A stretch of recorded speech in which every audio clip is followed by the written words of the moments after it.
Hi folks, I'm Sheila and welcome to Counselor Convos. Let's get stuck in.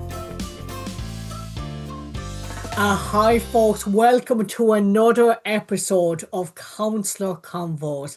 Now I am particularly excited about my guest today because he is from all the way from America. So please feel free to say hello and introduce yourself in whatever feels comfortable for you. Sure. I'm Bob Smith. I'm a primary care physician. I just recently retired from Michigan State. And I've been very interested in primary care mental health. And that's kind of what I've devoted my career to. And I'm looking forward to talking to you, Sheila. Thanks for having me. Oh, absolutely. Now, do I address you as Dr. Smith or can I call you Bob? Bob. Oh, please call me Bob. Okay, good stuff, Bob. I appreciate that. Let's go back. How come you got into medical and medicine and all of that side of things? Oh, I was raised by my father to be a professional athlete. Oh, really? And Okay. he also happened to be a physician, and so I'm sure that had some influence. But his Yeah. main interest was that I become a professional athlete. Okay. And I tried that for a while, but it didn't work. And so medicine was just an afterthought, as it were. It sounds like it was just as well you had two choices there. Um, That's right. and isn't it interesting, Bob, when we think straight away the expectations of our parents? What if Isn't you, it? what if you wanted to be a priest, Bob? You know? Yeah. No, I got out there and they used to have exercises where you would run at each other in football. And this is American football, not soccer I'm Oh, talking okay. about. And so Yeah. I weighed then about what I do now, right around 170 or so. I one day was running against somebody that weighed about 280. And he and I collided, and I thought I would never get up. And that's when I decided I'm not going to make it in football. Oh, wow, Bob. Well, do you know what? For my own reasons, I'm delighted you didn't either and that you're here with us today, Oh, doing the amazing work that you're doing. Did you enjoy getting into medicine? Like, I know your dad had the influence with that, but yeah. as you started learning about it, did you want to continue that on? Was that something that got your attention? I'd like to say I was driven to do it. It was more just an expectation. Ever since I was a little kid, I just Yeah. always assumed I'd be a doctor. Not only is my dad a doctor, I'm the sixth consecutive generation in my family to be a doctor. And so Wow. it was just kind of assumed that that's what I do. I liked the idea. Went on calls with my Yeah. dad and so on, and I liked that.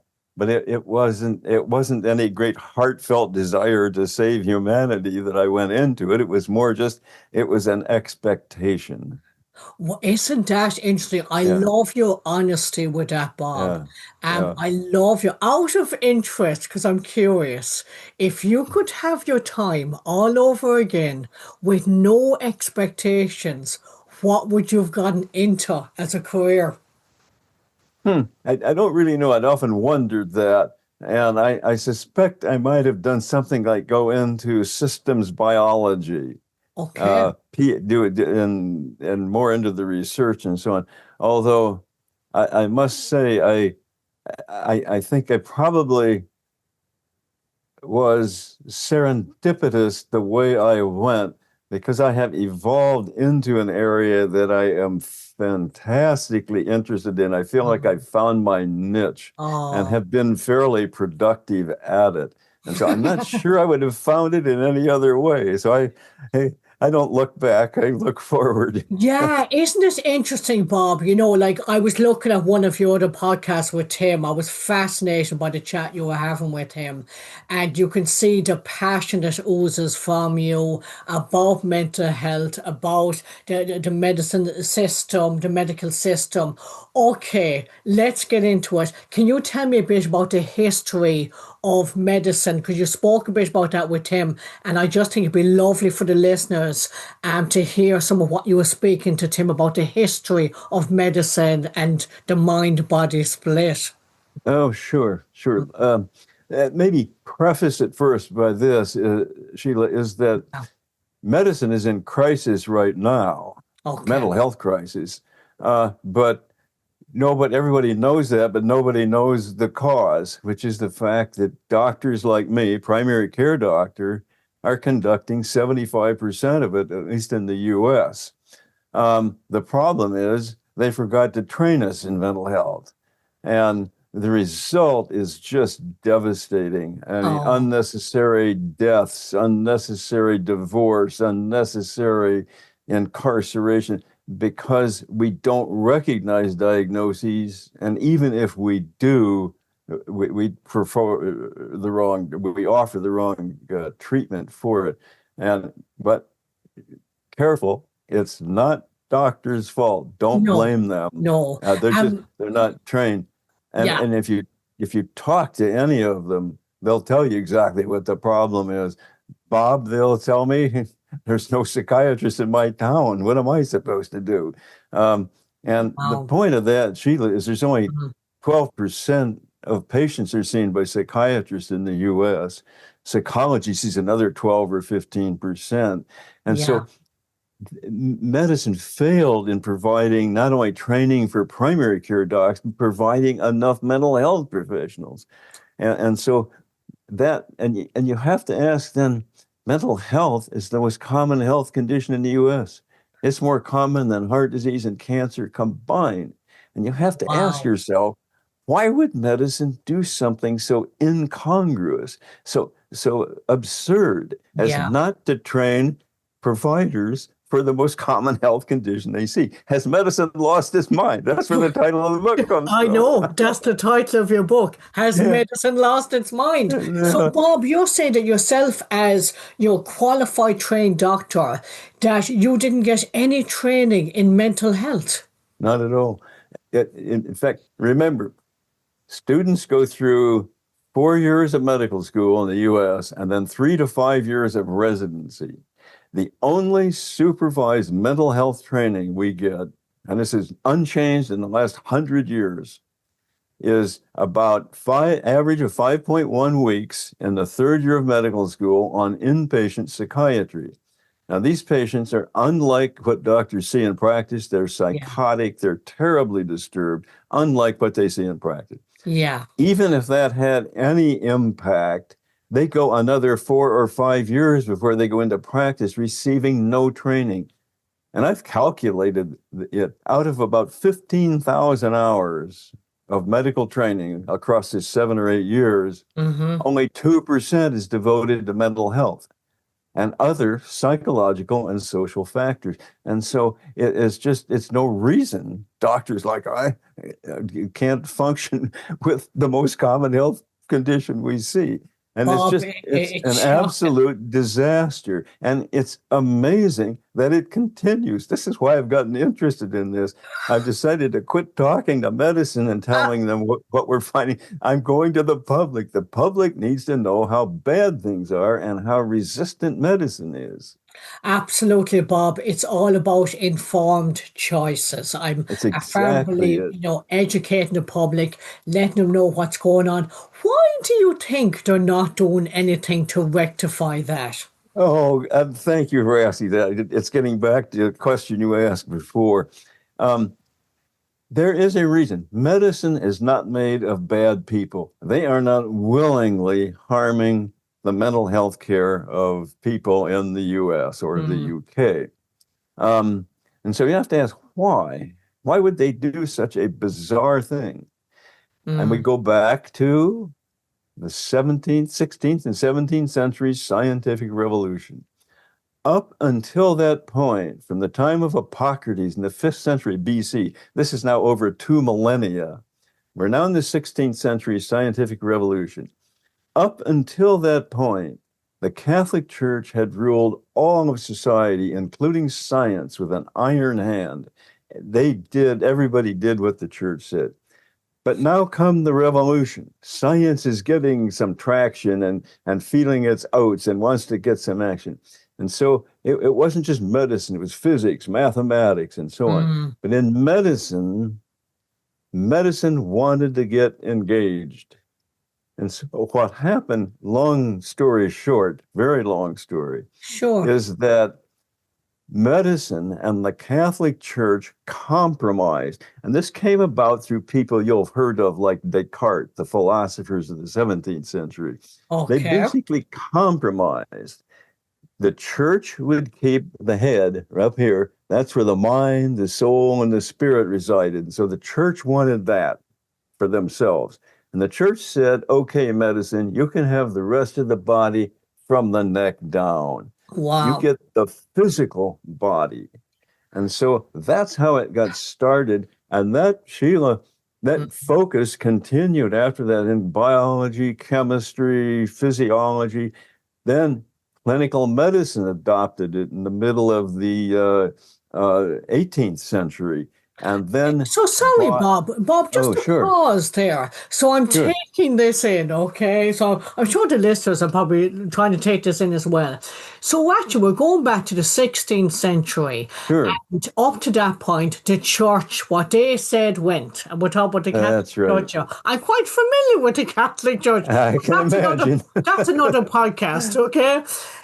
Yeah. So anyway, so then science and the Catholic Church compromised. So the Catholic Church wouldn't give the scientists the whole body because they believed that the head contained the That's spirit, correct. the soul, the stuff like that. So they basically had to split where the Catholic Church kept the head. So now we're keeping that, and you can Yeah, have the rest of the body. So therefore, the head never got explored. The brain never got explored. that's right.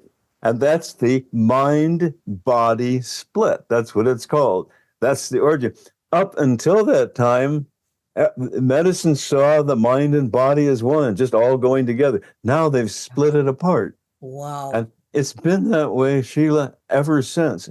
And it then got into medical education. In the U.S., this took place in the transition around 1900s or so. Mm-hmm.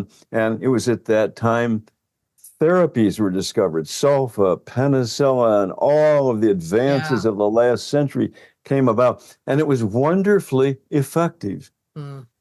Yeah, I mean, it sounds like we're criticizing medicine, but No. the mind body split and this isolated focus on physical disease was powerful. Life Yeah. survival doubled in the last century from 40 to 80. That's a major accomplishment. Yeah, that is incredible. Can you say that again? It's a major accomplishment, and Because medicine has been highly effective, no question yeah, about it. no, and that's the thing, Bob. It's not an either or. Do you know what That's I mean? right. Mental health, physical health, they're both combined. One affects the other. So this That's whole right. split thing that needs to kind of Yeah, go. It reminds yeah, you of the expression of losing your head, literally. That's, do yeah, you know what I yeah, mean, Bob? It's like okay, yeah. So here's Sheila's what happened. This worked famously, absolutely, Mm, doubling of life survival. yeah, But what happened?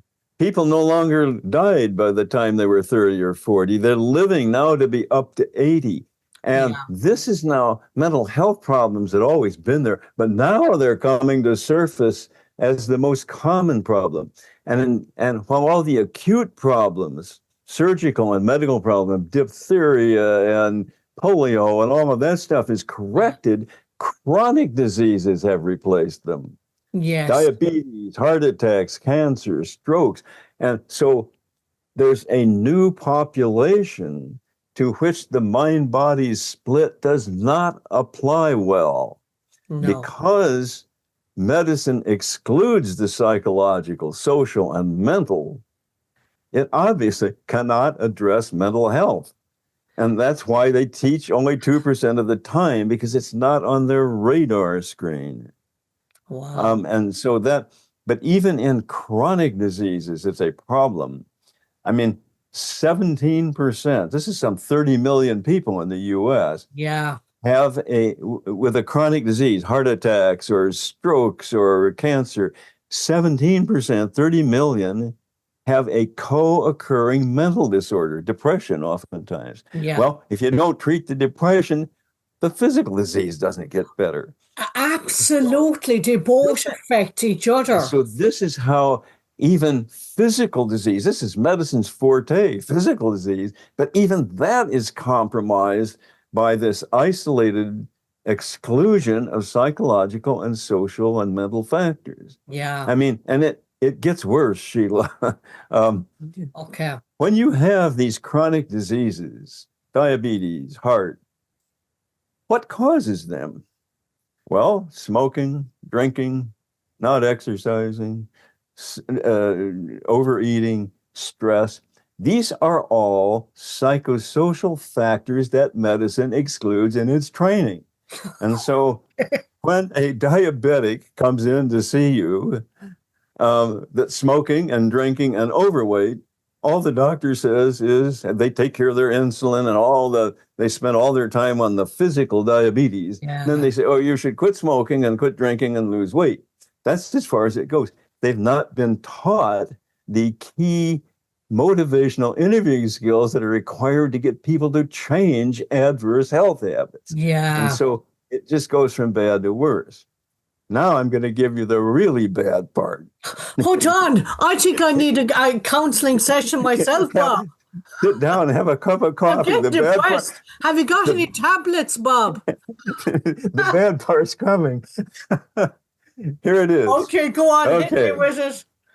Now, it's well known that we could prevent 80% of all heart disease, strokes, and diabetes, and 40% of all cancers if we prevented these psychosocially based lifestyle features. Yeah. But medicine doesn't do that. They ignore it. Case in point. Yeah. There were 15% of the population in the US in 1990 was obese. Today, it's 50%. That is just a catastrophic failure in prevention. And so medicine is not interested in prevention. They just wait for the disease to happen and then treat it. Now, the US healthcare expenditure annually is approximately $5 trillion. Wow. Think how much money you could save if you prevented 80% of all of those people who populate our hospitals, occupy our insurance companies, and our equipment companies. Yeah.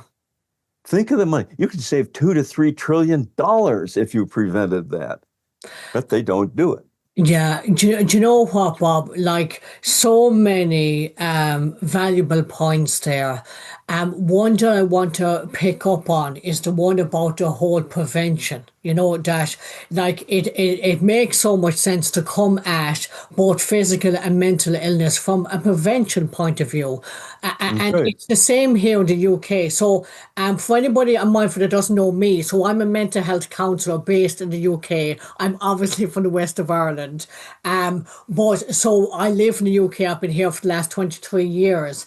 And certainly in the UK, when speaking to other counsellors, other psychotherapists, we often speak about that is there's so much emphasis on wait till you've had the heart attack, wait till you've had that breakdown, rather than the focus being on the prevention.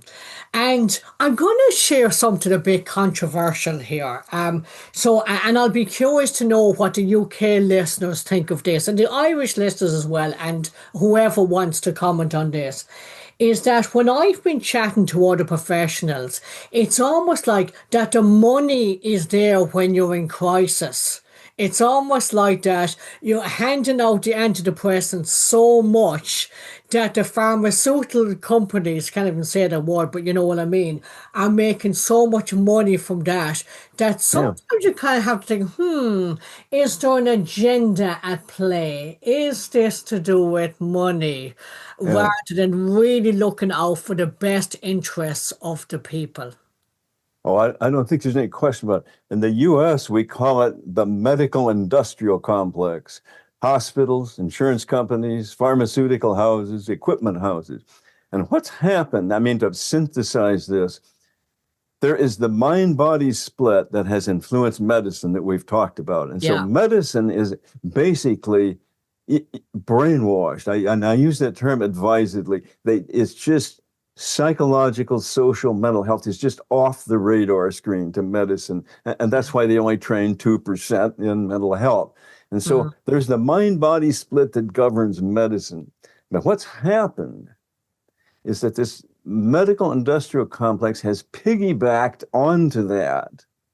And they are just making billions upon billions of dollars on things just the way they are. It's almost a When I say toxic system, isn't it, Bob? It's almost a toxic system it's a that people toxic don't system, realize they're being pulled yeah, into a system that keeps yeah. people poorly. And when I said they could save $2 to $3 trillion a year in the healthcare budget, that would come out of the pockets of the medical industrial complex because there would be no market for these GLP-1 agonists now cost $1,300 a month. There would be only 15% or 10% obese people, not 50%. So Yeah, there's no market. And so they're fat and happy and satisfied just the way things are. And yeah, medicine, at least in the US, has lost control of its destiny. Largely, the medical industrial complex is governing what happens in medicine, although medicine still obviously has input. But in both instances, medicine is still insular. It has no societal input. Medicine decides itself what to do. And that's the yeah. problem. And that's why what I'm getting at is the public needs to know what's going on here and how poor their mental and physical health care is and how much money is being wasted. Yeah, absolutely, Bob. So when we bring it back to us as people, as human beings, so if let's say we take Jane, and Jane is really struggling with anxiety, the first protocol is she does go to the doctor. Um, what does Jane need to know even before she goes to the doctor? And how can she make the most out of this situation to kind of get the different options, then to make choices herself? Do you know what I mean? Like, Yeah, how can we take the power back to people? I know about your book, I know about the website. We'll sure, definitely be mentioned about that, Bob. sure. Absolutely. But for somebody like, we'll say Jane, just to use a name, who is struggling at the moment and is kind of getting a bit, can't take on board all the external toxic stuff, but they need some help and support and they go to the doctor. How best should they approach their doctor? Yeah, that's a good and difficult question Yeah. because, as I said, the doctors are not trained. Okay. On the other hand, as I've said, doctors are not bad people. No. They'll do the best they can, and in fact, given that they're not trained, have done remarkably well in trying to address these mental and psychological and social issues. But what I would suggest is for people who think they have a mental health problem, or maybe drinking too much, or smoking, and they want to quit, or are feeling down and depressed since their mother died, is that they make explicit in their own mind what they want to talk about to the doctor, even write it down, Mm, number one, and put the most important thing first. I want to talk to Dr. Jones about my lack of sleep and feeling down and crying all the time. And then make it explicit. Dr. Jones, I want to talk about this. I'm concerned about it, and I think I might be depressed. okay. Um, be explicit about it. At least in the US, the way I would approach this, I'm not quite sure how you structure it in the UK, but if the doctor seems interested, go ahead with the treatment they prescribe. But if, say, you're depressed, but it should not be just getting a pill and then saying, let me know how this goes. They should be seeing you every couple weeks, increasing the dose, seeing how you're doing, and so on. If Yeah. that does not happen, or if the doctor just seems uninterested, which many are because they don't know what to do with it, and so their reaction is just to ask you about your back pain or something. And Okay. so I would then request a referral to a psychologist or psychiatrist. Now, psychology is often the better choice because in the US, psychiatrists are largely 10 to 15-minute visits addressing medication. They don't really talk to the patient very much anymore, but Okay. psychology does. And even though psychologists don't give medications, they do psychotherapy, which is as effective as medications. Yeah. Now, they may also recommend medications, which the primary care doctor could then give. And so you work in you don't completely bypassing the primary care doc. You're working with them and keeping them involved. Um, and so that's how I would approach it. But I also would emphasize people need to make sure they're talking to relatives, people close to them about how they're feeling. They Yeah. need to make sure they've got support. This is a lonely society, made worse only by these blooming phones we have all the time. Yeah. Those are not good relationships that you have on the phone. You need to be one-on-one with somebody else. And to the extent people are feeling lonely, this contributes to depression and to mental health problems. Now, there's some other things you can do Mm-hmm. on your own. Exercise. Exercise is a fantastic way to offset depression and other psychological, social Yeah. problems. Um, Journaling. And you're not just writing, I saw the trees go by and a couple birds in it, but you're focusing on what was the most exciting, important thing that happened to me today? And what was my emotion? And then what did I do as a result of that? Then, what was the worst thing, the most painful thing that happened to me today? What was the emotion? And what did I do as a result of it? And in this way, people start to get a handle on how they're doing internally. Yeah. Um, and so, but I can't emphasize enough to join in with other people. We are not individuals, we are social beings. Yeah, absolutely, Bob. Just to pause with all that, there's so much to take in with that, and you're Yeah, absolutely spot on. Like going to the doctors, having a chat. I think it's important. First of all, what we're highlighting is that some doctors may be limited in their knowledge in mental health. They yeah, mean well.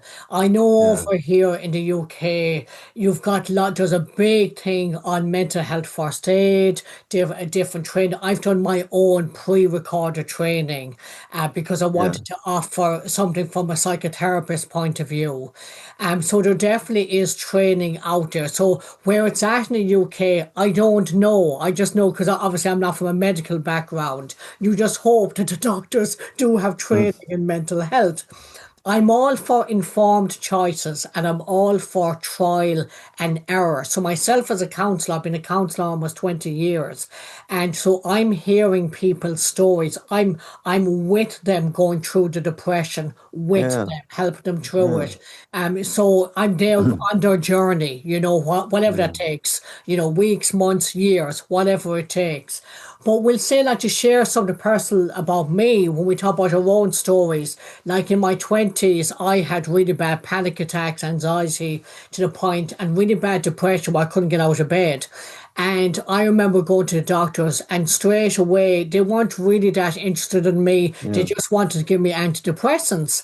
And back that time, so going back 20 years ago, there would have been a real stigma around antidepressants, seen as yeah, weak, and stuff mm, like that. And I remember my brother very simply said to me, Sheila, if you had a headache and I gave you a tablet to get rid of the headache, would you take it? I said, well, yeah. And he said, well, what's the difference? And that was a game changer for me. But I'll tell you what, Bob, was I decided I didn't want to be on medication for the rest of my yeah, life. yeah, So I thought, right, I'm going to take this medication because I'm not functioning at all here and to kind of level me out. But I had decided that I was only going to take it for 6 months and I was going to make sure that I was going to engage in talking therapy to find out why yes, am I depressed? Why am I having panic attacks? And that was the right journey for me. So again, it's about informed choices and Yeah. trial and error, Bob. I'm a firm believer in that. It's the issue of whether you're going to address just the symptom or the cause Yeah, of the symptom. And the more people can understand themselves, process that, recognize that they may even be getting some benefit out of being ill and what that might be, and to self-assess. And I can't emphasize enough that most doctors are good people. They yes, actually, if you present to them, I feel depressed and I want something done with it, they actually like that. It structures their visit so they know yeah. what to focus on. And so don't be afraid of doctors. They are good people for the most part. So, Bob, what's your thoughts around antidepressants then? Say again, Sheila? What's your thoughts about antidepressants? Oh, sure. Yeah. Well, first, the best treatment for depression is psychotherapy, which is the sort of stuff you do, and Yeah. medications. Medications work, psychotherapy works. Put them together, and it compounds that. They work better than either alone. I And totally so, agree with you with that. I totally agree with you. in Yeah. some sense, if you go to see a psychologist and they do the psychotherapy, and then they ask the primary care doc to give you medications, you're uniting the mind and the body. I mean, but uh, antidepressants are aimed at these kind of chemical imbalances in the brain and elsewhere in the body, and so that's kind of the physical disease part of Yeah. it. The psychology of the psychotherapy is the link, and then you're putting them back together. And so Yeah. that's the best. I think often what happens, primary care doctors are not trained in depression or the use of medication. And unfortunately, what happens when they do get involved, they will give somebody a low dose of an antidepressant and then not have them back. They'll say, well, try this, but no return appointment. And that's where it falls apart. And in Yeah. the US, at least, well over 50% of people started on an antidepressant are no longer taking it a month later. People just stop it because a low dose doesn't do any good. And it requires careful attention to how the dose is working, the side effects from it, Yeah. and increasing the dose to therapeutic level, making sure the patient does not become suicidal. I mean, it's it's a complex process. Learning mental health care is as complicated as learning diabetes or heart disease care. And people don't quite understand it. Even in medicine, they'll say, well, go take a weekend course on managing depression. I mean, that helps. It provides some cognitive knowledge, but there's no supervised experiential training with an actual patient and being supervised by somebody that knows what they're doing. That's Yeah. good healthcare requires supervised training with actual patients, and that does not happen in mental health care. Now, Mm, you talk to deans and program directors, they say, oh, we address suicide. You know, we have 2 or 3 lectures a year on it. That doesn't do any good. You have to, that knowledge about suicide, risk factors, and so on is important, but you have to be trained and managed and supervised with actual suicidal patients. And that doesn't happen in medicine. yeah, I mean, there's so much in it. I mean, I've helped people who have suicidal intent, suicidal thoughts for decades. Yeah. I was one of those people in my 20s, and I wouldn't change that because I really feel like when you've personally been through it, you can really understand what it's like. Have you ever been through depression or anxiety, Bob? If you don't mind me asking, have you ever experienced? Have I? You Yeah. say, Have you ever experienced depression or anxiety or? no, I had panic attacks at one point. I had, I was wanting to take a certain track in the residency program, and they wouldn't allow it, and I had panic attacks around Oh, that.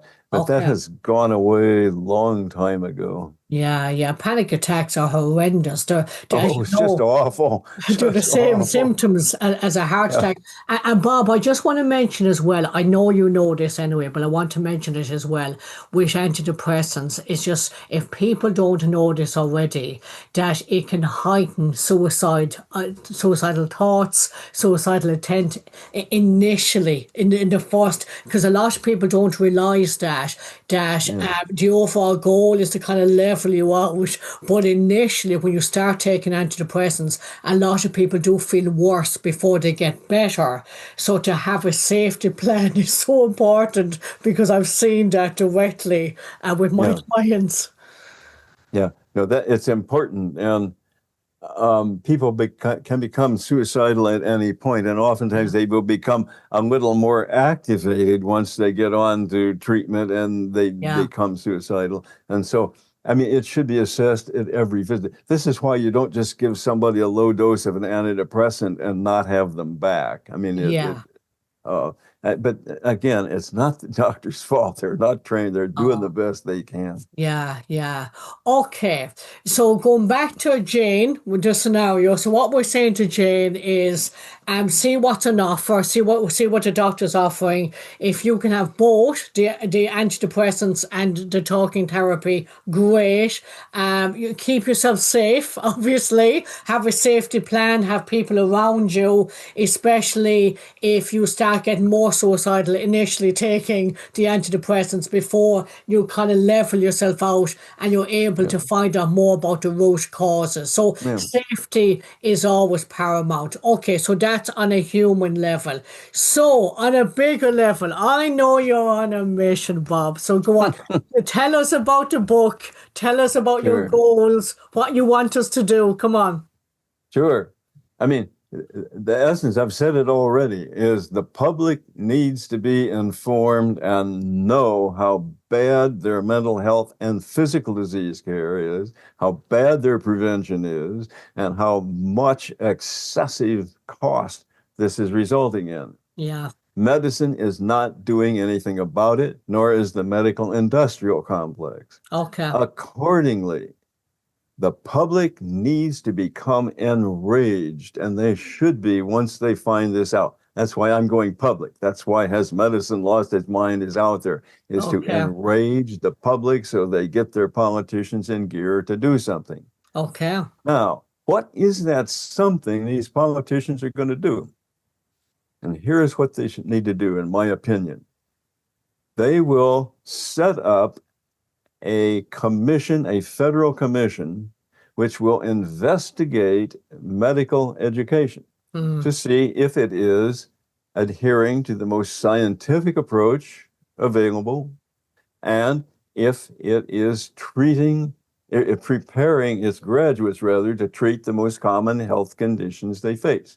yeah. Well, you've already heard the latter, you know they're not. But let me comment on, is medicine scientific? Everybody in medicine you talk to says, yeah, we're really scientific. Look at all we've done. Well, here's the argument that medicine is no longer scientific.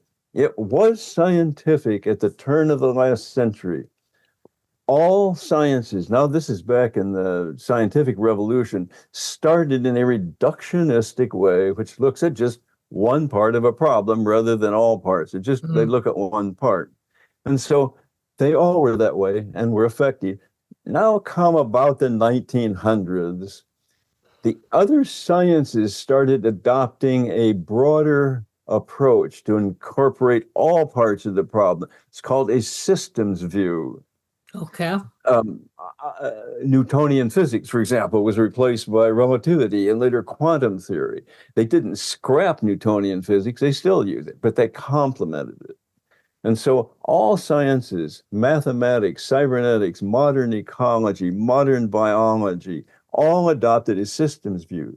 So all sciences have adopted this. Mm, Only medicine remains anchored in this reductionistic approach, looking at just one factor. And what is that one factor? It's the isolated physical disease approach we're talking about. They ignore yet our psychological aspect, our social, environmental aspects, completely ignored. And in that sense, medicine is non-scientific, according at least to a systems view espoused by every other science. And that ought to alarm people that they are being treated in a non-scientific fashion. Wow, Bob. Now, did you notice I'm nodding my head the whole way through that, pretending I understood all those lovely big words, Bob? But no, I do get the Oh, gist of this. So tell ask me me, questions though if you're unclear. I know we'll be here all day, Bob. Okay. When I was doing my degree, I annoyed most of my tutors, I can tell you. Um, so Bob, I know you've got your website. I know people can take action if Yeah, they feel strongly too. I know you're so passionate about this. So tell me what people can do if they want to get involved.